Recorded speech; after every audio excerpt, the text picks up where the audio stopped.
Uh, wouldn't be us if it wasn't a little scuffed. Welcome back, everybody. Just getting into the next game between that's an interesting name. All right, BootyCall and Oh yeah. Valkyrie. BootyCall, formerly Event Horizon, Elderly Home, Orca. They're a household name who cannot decide on what their name actually is, apparently, but we love them all the same. And Valkyrie, relatively new roster, but like the only name I'm recognizing on here actually is Starro. Liking to see some new blood in this tournament, but What?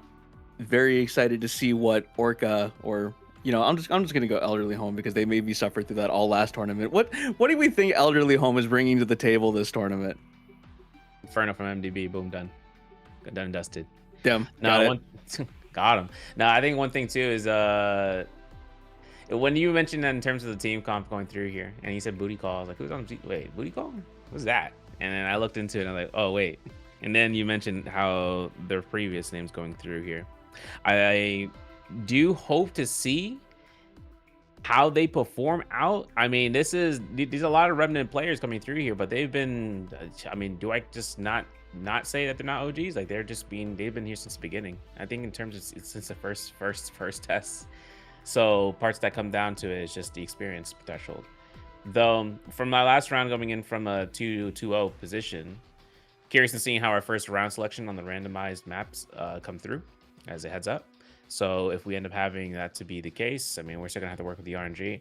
I'm still curious in seeing on how it comes down to this. I mean, selection on the map is one thing, but for these players, one part of this is I'm looking at Starro, and I'm really curious on whether or not.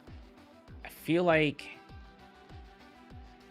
I don't know what it is. I just feel like a listlessness is going to be coming down here from one of these guys out of Team Valkyrie. Do you know anyone on Team Valkyrie that's been playing out listlessness as much as often? Not really. I mean, for the most part, these are a lot of new names for me. Starro being the only real one that I'm recognizing at the moment, but just I would I would assume if I'm to just go based off of what they're hovering right now, these guys are looking to play like a very front to back style with the Welkin with the Makilja. But other than that, truthfully, I'm going into this completely blind. Orca, however, or Event Horizon, Elderly Home, the latter, My they day. have been known almost for very off the wall comps. There was a game in the last tournament that received a lot of attention, which was it was a vigil game where they ran all ultra heavies and managed to Good shot. actually sneak out a win just by caravanning all the way to all the other points. It was madness because you just could not touch them. They had taunts, they had shields, they had everything they needed to just like grab these points. Very creative team when it comes to drafting. So very excited to see what they bring out here. Now I have heard a couple things down the grapevine of Festival, who is a new pickup from them, another well-known player in the scene, pivoting off of his old flyer focus and now actually leaning into a lot of Freyr, seeing if he's able to optimize this striker, even one tricking it, as some people have said. So I'm curious to see if he's going to be leaning towards that or if they're actually delegating that to another member of the roster. Because right now, it looks like he's leaning to possibly be going in as Falcon, but unsure. We're still in the intro room before while we miss everybody getting ready, or well, while Yeah. we're looking at everybody getting ready. But yes, I'm unsure as to what he's going to be picking here, but if he does have a lot of new experience on this Freyr, I'm curious to see what he brings out in this game. No, if he does have a swap out, then whoever's their sub pick for that, I think for the Falcon would be just, I mean, just for up for grabs. Though, if it comes down to it, still at least they still have some, some sort of range pressure out there for a Skyraider choice pick. Then, right? If anything, if all else fails, but that pressure comes in, many ways. We saw what happened in the last game with Freyr and how valuable the unit is. So, if he's found himself a niche that works out even better than what his current round pick is for as a flyer, for a light attacker at least, this would be a way to go, right, for him.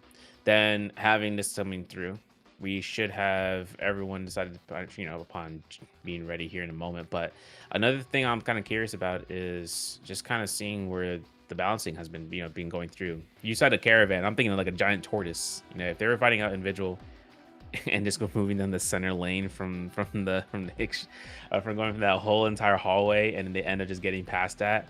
That's incredible. If they decide to bring that down here, and if we do end up ending either that or Vigil Imbrim, if they decide that's a comp pick that they can decide upon to do again, fairly interesting. I'll be curious to see.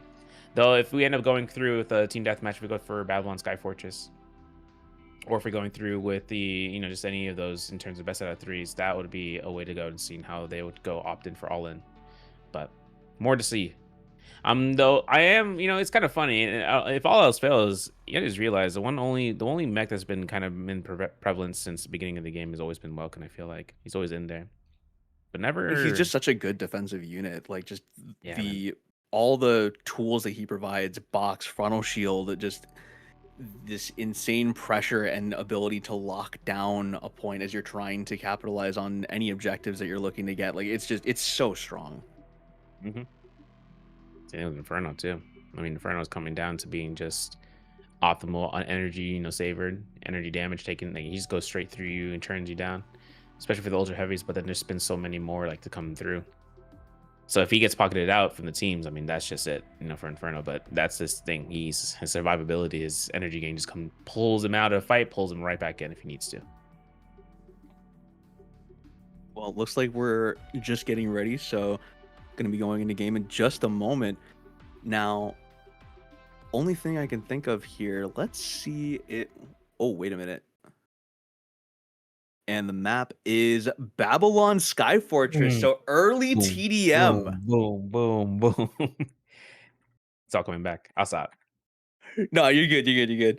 And actually thinking back on it, their ban priority in previous tournaments, they've kind of just like leaned towards Serenith bans or just if it wasn't Serenith, it was just very niche things that they specifically did not want to deal with. They weren't really falling into the same patterns that a lot of the other players were going into for pick and ban. But now, also heavily valuing the Norn pick. First ban. Wow. I thought I'd be seeing a lot more Norn in this tournament based on the stealth changes, but it seems that people just do not want to deal with it. Valkyrie responding with, oh, almost. Okay, getting the Mikilja out of here would actually be huge.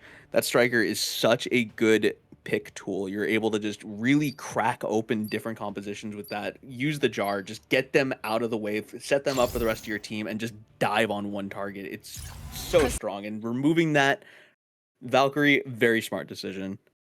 Yep. RBC, aka BootyCall.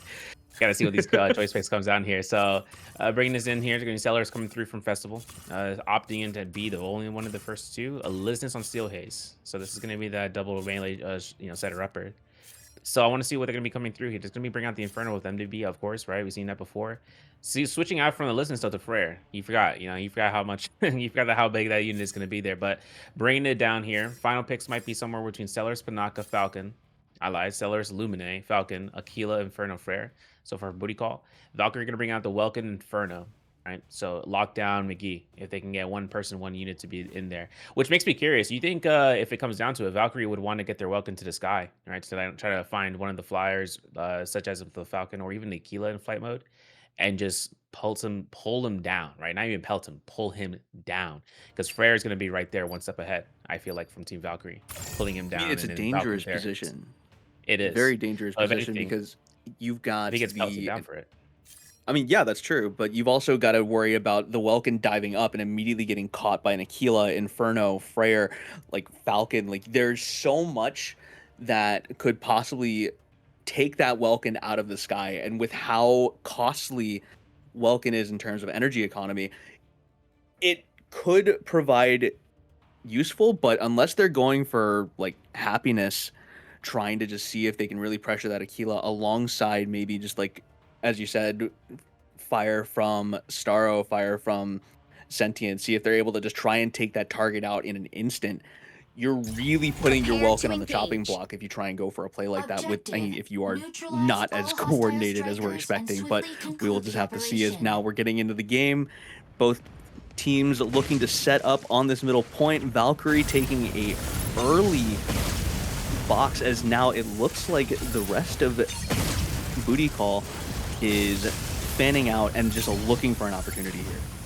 And it might be getting one here. I mean, Staro's getting melted alive. No energy in the hands right now in terms of MDB, but he's going to have that 3 back up to get the energy back. Locking this in here. Still by himself, isolated. Thorax is going to be in the outskirts here as the hunt is on for Staro, but still getting his blue shield back up here slowly but surely. Having a lot of shields going ready to go for it. He's going to mitigate all the shots coming down here, and he's getting flanked around the corner. Gets stunned by the Aquila, takes a pot shot. Still a little bit healthy, but no blue shield whatsoever. He is losing it day by day. This is going to be up to him getting eliminated as one of the first ones down. Tied score between BootyCall and Valkyrie. On the back end there, Valkyrie actually saying, you know what, if you're going to go after our melee, we're going to see if we're able to take out your Stellaris, and they do that in spades, but they end up losing Jake for it. Healer down on this TDM map, and already they're looking to pressure the Welkin here, seeing if they're able to try and see if Valkyrie is able to try and get any sort of clap back. Happiness dropping relatively low. He's looking very worse for wear, and Welkin actually securing the kill onto the Aquila here. Huge, but is he able to get out of here alive? Right now, he's putting up defensive box. He's trying to just weather all of this aggression, but Festival coming up clutch, managing to secure that kill, but it might be at the cost of their Lumine. Yeah, it might be a spotlight right now for Steelhaze to trying to drop down, keep attention on there. I'm looking around to see, there we go, down 3-3 so far. Losing down Welkin, losing now down Stellaris. It's going to be over towards Velis area to try to get the heals and goes right back in there if they can. Otherwise, I'm seeing the hunt is on. I'm looking at towards whether or not we have a full frontal view on towards one of the other players getting eliminated. And yes, there it is. There's another player down for Valkyrie. Sorrow as the Frere 4-3 for this strikes. It looks like if whether or not if Steelhaze can get this line of sight on Jake, he can get the hits off. But Mysterio is not going to let this go down. He's not going to get the melee aim assist there for him. He's going to be walking away around these corners. Huge advantage right now for Valkyrie to kind of hold this down. But so long as they don't lose their Lumine in the mix here, because considering that Star's coming back up, we might get a 5-3 position right in just a moment. So dangerous though. Happiness, no energy, no health. He goes down, but the Lumine goes down with him. 5-4 the score line, and right now Veli looking to also drop very low, trying to get out of the box, dodging. Wings have been popped, and now it's just a cat and mouse game. We need to get this Lumine out of here. She's pumping heals, trying to just distance herself as much as possible, gets very far away from the fight, and it looks like Valkyrie actually decide, you know what, this is not worth the chase. She's popped wings, she's popping heals. Let's see if we're able to try and capitalize on someone else, and it looks like the target is Steelhaze. Yeah, Welkin Box is going to come down here and made an elimination 5-5 right now in the favor of Valkyrie. Seeing how this comes down to this, they're going to be looking towards the next target here. I'm thinking about whether we are going to be focused down Velisaria here. The Lumina's in the back line, though, still chilling out. Hoping to see about the re-approachment, and this is going to be Festival on that Stellaris, getting right into Stealth, having the grapple ready to go here in just a moment, you know, at least in a couple of seconds. He still got a lot of those flying knives ready to go. He's going to launch this around. He sees it, launches it, staggers, doesn't get a confirmation. That's a bomb dash, and Festival goes through here 6-6. He lost the going through. All while this is happening, 2 kills on the side of Valkyrie. They managed to find Veli. They managed to find Happiness. Festival not able to close out that kill, spending so much time on the Lumine, while Valkyrie looking to just push their advantage further. And now it looks like Festival dropping a little bit low. Health bar is kind of stabilizing for the moment. We've kind of caught a little bit of a break in the action. 1 minute left on the clock. If BootyCall want to try and take this, they need to make a move, but no, Festival drops low, and that is round 1 for this Babylon Sky Fortress. Oh my god, this is looking like a neck and neck game so far. Yeah, call me Birdman, man. I'm rubbing my hands together like a fly. I'm looking around here, and this is going to be a point position on the ship for round 2, section 2 for round 2 here. Let's see who's going to be coming down to be focused. Look at that. My man is in there. I'm not even sure whether or not we're going to see whether or not Falcon just let us in this, let's say, live here for their Lumine, because the Lumine is getting melted alive. Lost all their fluid shield on her for BootyCall. Seeing how everyone is healthy on Valkyrie right now, the hunt is on. Inferno from this side of things from Sentient, he is looking to add Happiness. Launching these shots, though, are doing good work, at least to try to knock down that shield. But other than that, repositions are going to be looking at line of sight, and this valuable information right now from the Falcon is about to run short.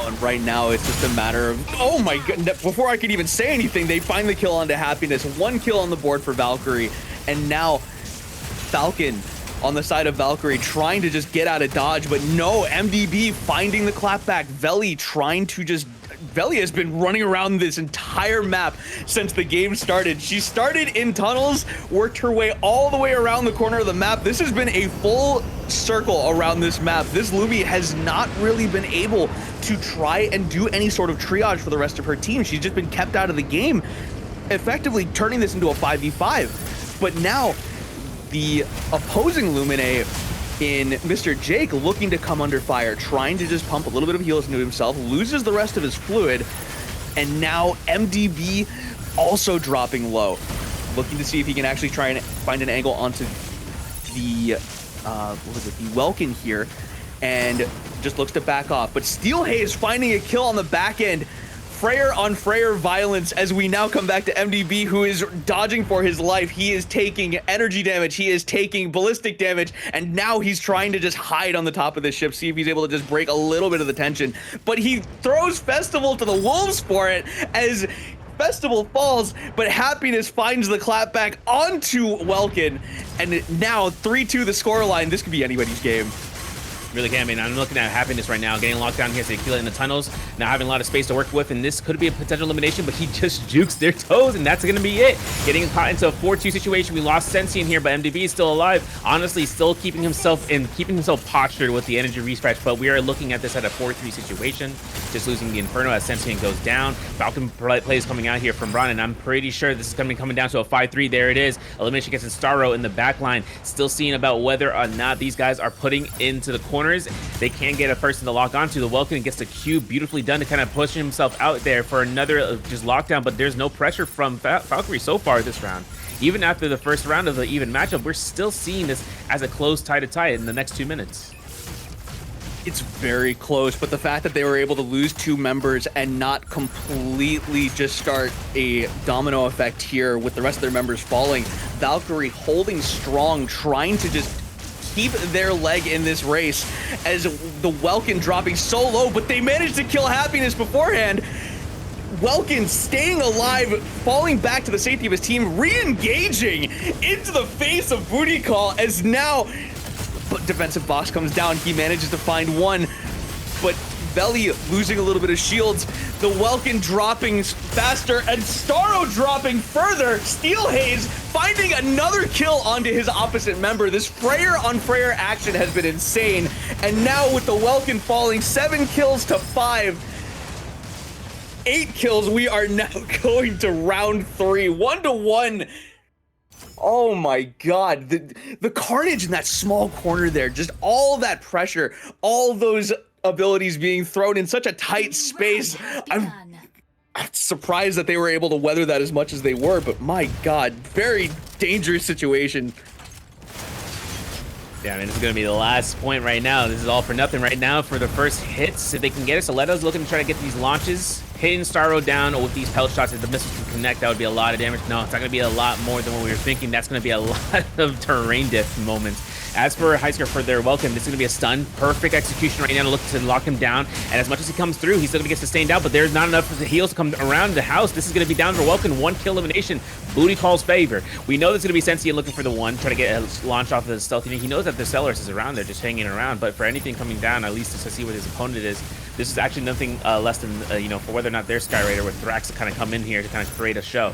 But for this play right now, seeing how this is coming down to their Freyr, I'm not sure if BootyCall wants their Freyr to kind of just look for the range shots, but that's probably his best option right now. Having this down to the Illuminated, looking at him, launching him straight down. If he can get the Buzzsaw connection, does not, but he does get right in front of his face and tries to put him in the corner, and he's successful, but he breaks out for just a couple of seconds there and still has an option to look at a different target. Oh, all the while, Festival being taken down off screen as now the rest of Valkyrie looking to capitalize on Veli. That's 3 members strong looking for this Lumine. I feel bad for Happiness this game, actually. He's just been constantly, he's been killed on repeat at this point. What, that was like 2 kills? But now, another member going down on the side of BootyCall. Steelhaze dropping. Freyr. Oh my god. These Freyers are not able to stay alive. They are lively and they do not live long. Oh my god. As Starro falling now 3-2. I thought that this was a heavy unit. Why are we seeing so many deaths on these Freyers? Is it just like an aggression issue? Are they just committing too hard? But like, I don't know what to say on this situation. But now Happiness, 4 members of Valkyrie looking to find this Aquila, and it looks like they've found their target. 50% HP onto the Aquila. He does not look long for this world as Happiness gets brought down by Valkyrie's Falcon. And now 4-2, Valkyrie looking to see if they can try and just leverage this advantage, see if they're able to take this all the way home. Yeah, got Scott out there. That melee aim assist just comes down to the elimination. We are going to go down to 3-4, but looking at Illuminate, just keeping the heals going. Ooh, just keeping eyes on the heals, right? Just keep going, keep the team alive. This is now going to be done to 3-5, Valkyrie's favor. Seeing how much Valkyrie goes around this corner if they don't get caught, but we've seen how it was before. They never got killed earlier, so this is coming down towards it, forcing out these fights. I'm still thinking about Valkyrie just trying to go ahead and be in the backline, but over there, you can probably even see it. There's nothing to be more of a nuisance than someone who is just staying alive. Steel Haze in his hand, goes down. That's 3-6 for Valkyrie so far. Still having this Inferno on the top side. This is coming down from MDBs. He's putting himself out to work. There's going to be the launch. There's chances for Mr. Jake to get fully pummeled. 4-6 right now as that elimination comes through. Sentient, on the other hand, from Team Valkyrie, puts himself into the corner side. As they see the pelting comes through, Happiness is going to get marked for 1, marked for 2, maybe even 3 teammates onto this one target to get the elimination. They couldn't even confirm for it. And pulling this aside, there is going to be a no chance of locking in that target once they reach the rooftops. Oh, BootyCall needs to try and capitalize on this window while the Lumine is down, but no, he's already on respawn.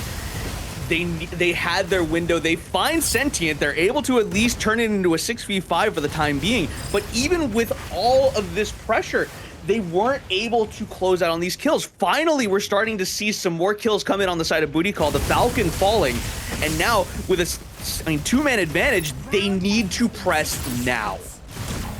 Yeah. And looking at how this comes down, the last minute is on the clock. We have our 2 left eliminations go through. Jake gets caught out here. Could have gotten stunned. He does not due to that missing line auto aim from the hook. But looking at the Aquila, this is 7-6 right now. We just get a kill on Jake. That's 1 more elimination needed for Team BootyCall for this hit. We get stunned. We get hit staggered. Can we get out of there? That's going to be up to Happiness. If he can get out of this corner side, this is going to be 1 elimination to 7. No energy. 3 seconds left to go here. Obviously, this is going to be up to 1 kill left elimination. If that Vulcan goes down, that's it. We're done. And this is up to whether or not they can get HVSK, and they do, giving Team BootyCall the needle in the haystack elimination. Oh my god, down to the wire, 25 seconds left, 2 members at sub 10% HP, just throwing their hat into the ring, seeing if they're just able to get the coin flip, and BootyCall coming out on top. Insane gameplay from both teams, very scrappy fights. Seeing how this comes down to, these guys are just going ham. I mean, this first round was just as close as well as round 3, but seeing how well this kind of operated down towards their location, I mean, in an open field of battle, I really enjoyed seeing how that round 1 play came out, just because of the sheer tenacity of keeping the Illuminate on rotation, and especially coming down here. Still, looking at this from this round, MVP, if I wouldn't be mistaken, coming out of, I'm not gonna lie, Soletta was doing work coming through there that entire game. I mean, the beacon is one thing. You see how well the teammates are just going ahead and lining up the ahead of time of where to go next, just because of the recon beacon. But after that, he was able to confirm a majority of the kills here at 7 and 14 assists online. Plenty of kill confirms, relatively uncontested. For the most part, we were seeing a lot of the priority on Aquila, on Freyr, on Lumine, but Valkyrie leaving this Falcon unchecked, Soletta will do work on that striker.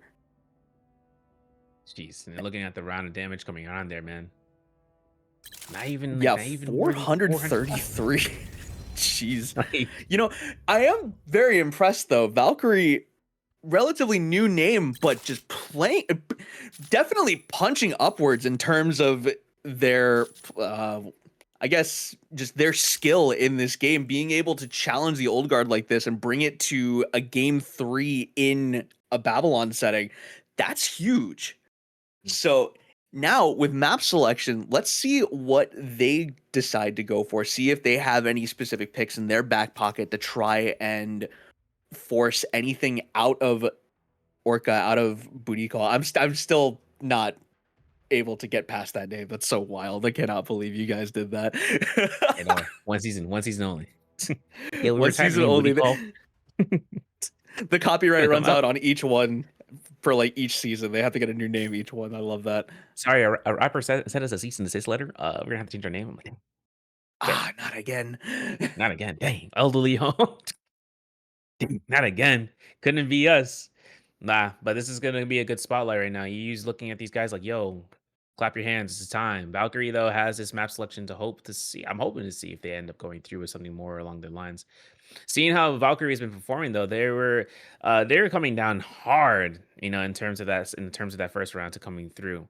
But even to the into that, team deathmatch situation, now we're going back to potentially we're going back to objective based gaming. So seeing how Valkyrie works up against Team BootyCall out of that, what will be their map selection? Drum roll, please.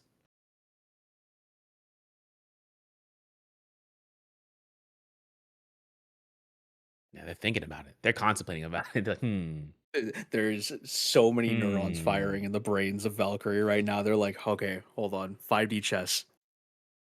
Booty site checking it. Yeah, that's crazy. You know what's going through here too is that for Valkyrie, right? It's just like if they go for a Palm Bay, right? Then I think that would work against them. I think they gotta go do something. I would honestly I wouldn't be opposed to anything with Mistra if they decide to go through with that. But their flyers are Booty Call's flyer is just on top of it. So if they're just gonna have someone to contest that, that's just gonna be a washed down dogfight. I mean, they're 1 kind 0 of in a our favor. scrappy team. Like, I'm thinking if Valkyrie does anything right here, based on just, little sample size, I don't really have much to base this off of, but just from what I saw last game, they're very aggressive. I kind of want to see how they'd fare on an observatory map. Real. The K Blanc would be great. The K Blanc would be a fantastic pick here too. Yeah, So kind because of if that. considering that one. Ooh, we pick it here or Oh, yeah, you get.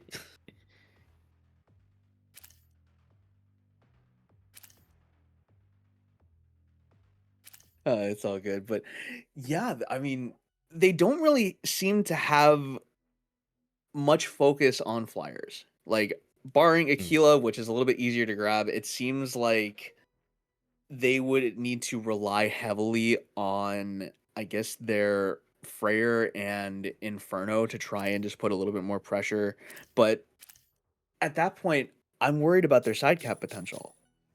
Because observatory maps, the name of the game is dogpile 1 point and then send 1 to 2 members off to the side, like constant 4v2s.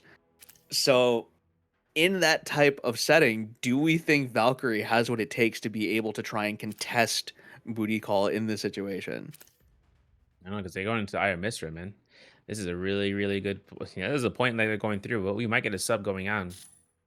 At least okay, kind of see about switching this down. Which for Aya Misra choice picks coming down here. Norn pick banned. We know that one for sure. That one's gonna happen. Like that one's a guarantee. And then also Serenith is gonna be banned out here.